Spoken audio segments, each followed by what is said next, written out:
আজ উত্তরবঙ্গের একাধিক জেলায় ভারী বৃষ্টির সম্ভাবনার কথা জানিয়েছে আবহাওয়া দপ্তর। জলপাইগুড়ি ও উত্তর দিনাজপুরে ভারী বৃষ্টির পূর্বাভাস রয়েছে এবং আগামীকাল থেকে উত্তরবঙ্গের বিরাট এলাকা জুড়ে ভারী বৃষ্টির সম্ভাবনা আরও বাড়তে চলেছে। আবহাওয়া দপ্তরের পূর্বাভাস অনুযায়ী আজ থেকে উত্তরবঙ্গের 5 জেলা যথাক্রমে দার্জিলিং, কালিম্পং, জলপাইগুড়ি, আলিপুরদুয়ার এবং কোচবিহারে ভারী বৃষ্টিপাতের সম্ভাবনা রয়েছে।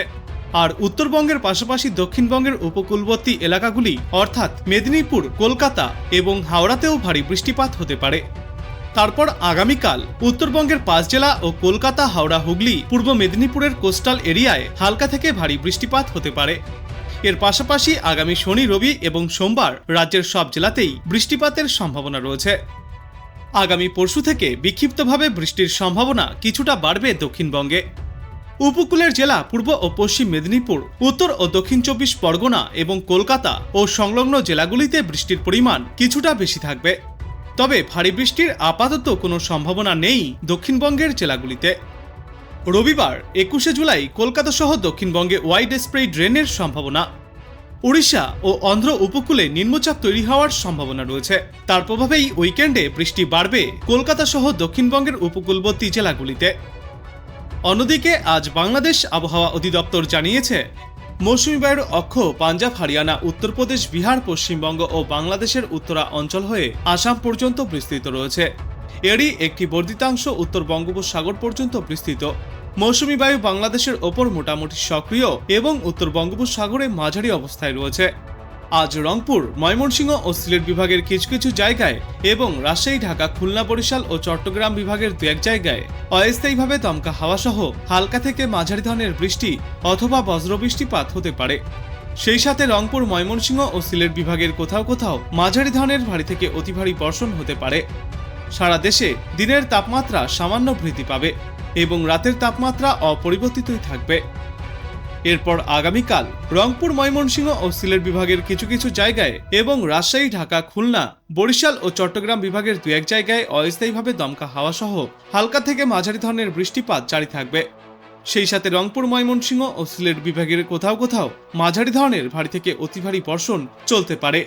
সারা দেশের তাপমাত্রা ফের কিছুটা বৃদ্ধি পেতে পারে আগামীকাল এবং রাতের তাপমাত্রা প্রায় অপরিবর্তিতই থাকবে এবং এর পরবর্তী দিন 5-এর মধ্যে বৃষ্টিপাতের প্রবণতা ফের কিছুটা বৃদ্ধি পাবে সমগ্র বাংলাদেশ জুড়ে।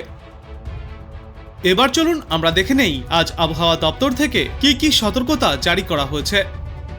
কটা জায়গাতেই আপনার ফেয়ারলি ওয়াইড স্প্রেড রেনফলের ফোরকাস্ট দেওয়া হয়েছে, সম্ভাবনা আছে এবং এর মধ্যে নর্থ বেঙ্গলের 5টি উত্তরের জেলাতে সেখানে ওয়াইড স্প্রেড রেনফল হওয়ার সম্ভাবনা আছে। 17 তারিখে উত্তরবঙ্গের 5টি উত্তরের যে জেলা দার্জিলিং, জলপাইগুড়ি, কালিম্পং এবং কোচবিহার সেগুলিতে আপনার সেগুলোতে আপনার ওয়াইড স্প্রেড রেনফল হওয়ার সম্ভাবনা আছে।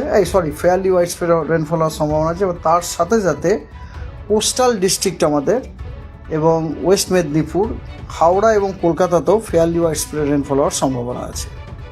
হাওড়া, কলকাতা, ওয়েস্ট মেদিনীপুর, কোস্টালের অন্যান্য জেলাগুলো এবং 5টি উত্তরবঙ্গের জেলায়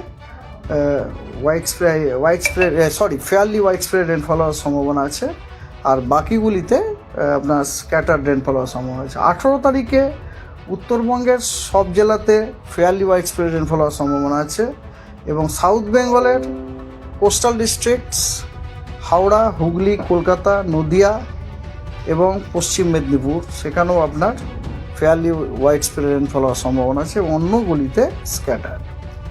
19 তারিখে সমগ্র পশ্চিমবঙ্গের সব জেলাতেই ফেয়ারলি ওয়াইড স্প্রেড রেনফল হওয়ার সম্ভাবনা আছে। 20, 21, 22 ওই 3 দিনেই কিন্তু পশ্চিমবঙ্গের সব জেলায় আপনার ওয়াইড স্প্রেড রেনফল হওয়ার সম্ভাবনা আছে। কলকাতা, সব জেলা। ওয়ার্নিং 16 তারিখে হেভি রেনফলের ওয়ার্নিং আছে জলপাইগুড়ি এবং নর্থ দিনাজপুর টুডে। আগামীকাল কোনো ওয়ার্নিং নেই কোনো জেলার জন্য। 18 তারিখে উত্তরবঙ্গের উত্তরের 5টি জেলাতে খালি থান্ডারস্টর্ম অ্যান্ড লাইটনিংয়ের ওয়ার্নিং আছে। 19 তারিখে পূর্ব মেদিনীপুর এবং দক্ষিণ 24 পরগনাতে ভারী বর্ষণের সতর্কবার্তা আছে। 20 তারিখে ভারী বর্ষণের সতর্কবার্তা আছে 2টি মেদিনীপুর, হাওড়া, হুগলি, কলকাতা এবং 2টি 24 পরগনাতে, এবং ভারী বৃষ্টির সতর্কবার্তা আছে কালিম্পং এবং জলপাইগুড়িতে। আর গতকাল যে লো প্রেশারটি কথা আমরা উল্লেখ করেছিলাম, সেই লো প্রেশারটি কিন্তু প্রায় পশ্চিম দিকে ওটা মুভ করেছে, অনেকখানাই মুভ করে গেছে। মুভ করে ওটি বর্তমানে আছে দক্ষিণ ছত্তিশগড়ে এবং তার সারাউন্ডিং পার্শ্ববর্তী বিদর্ভ রিজিয়নে আছে। হ্যাঁ, বিদর্ভ রিজিয়নে আছে। আর ওর সাথে যে জড়িত যে সাইক্লোনিক সার্কুলেশনটি, হ্যাঁ, চক্রবাত ঘূর্ণাবর্তটি, ওটি 5.8 কিলোমিটার পর্যন্ত বিস্তৃত আছে এবং তার অক্ষটি উচ্চতার সাথে সাথে দক্ষিণ পশ্চিম দিকে ঝোঁকার টেন্ডেন্সি আছে। আর আজকে মনসুন ট্রাপ অনেকখানা দক্ষিণে আছে, আমাদের পশ্চিমবঙ্গের কোনো পয়েন্ট দিয়ে পাস করছে না, গোপালপুর দিয়ে পাস করে সাউথ ইস্ট ওয়ার্ডস হয়ে সেন্ট্রাল বেতে ঝুঁকে গেছে। কালকে কিন্তু আপনাদের বলেছিলাম নর্থ ওয়েস্ট, আজকে কিন্তু এটা সেন্ট্রাল বেতে, মানে দেখে মনসুন ট্রাপটা আপনার সাউথের দিকে চলে গেছে, ঠিক আছে, সাউথের দিকে চলে গেছে। আপনারা নিজেও বুঝতে পারছেন ওর মুভমেন্টটা থেকে গতকাল কোথায় ছিল লো প্রেশার এরিয়াটা আর আজকে কোথায় বললাম ছত্তিশগড়। আপনি যদি দুটো লাইন টেনে দেন দেখবেন মোটামুটি এটা ওয়েস্টওয়ার্ড দিকে গেছে। তবে অ্যাজ আই টোল্ড ইয়েস্টারডে, কালকে যা বলেছিলাম, 19 তারিখে কিন্তু আপনার উত্তর পশ্চিম নর্থ ওয়েস্ট বে, দ্যাট ইজ উত্তর পশ্চিম এবং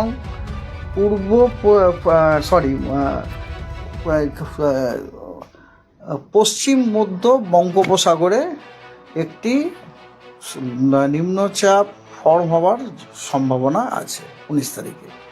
আর এই যে বুঝতেই পাচ্ছেন 20 তারিখে 19 তারিখে যে দেখতে পাচ্ছেন সাউথের জেলাগুলোর যে বৃষ্টি, তাই না, হেভি রেনফল ওয়ার্নিং, তারপরে আপনার বৃষ্টিপাতের যে ডিস্ট্রিবিউশন, ওটা দেখে বুঝতেই পারছেন this is the effect of this 19th low pressure area.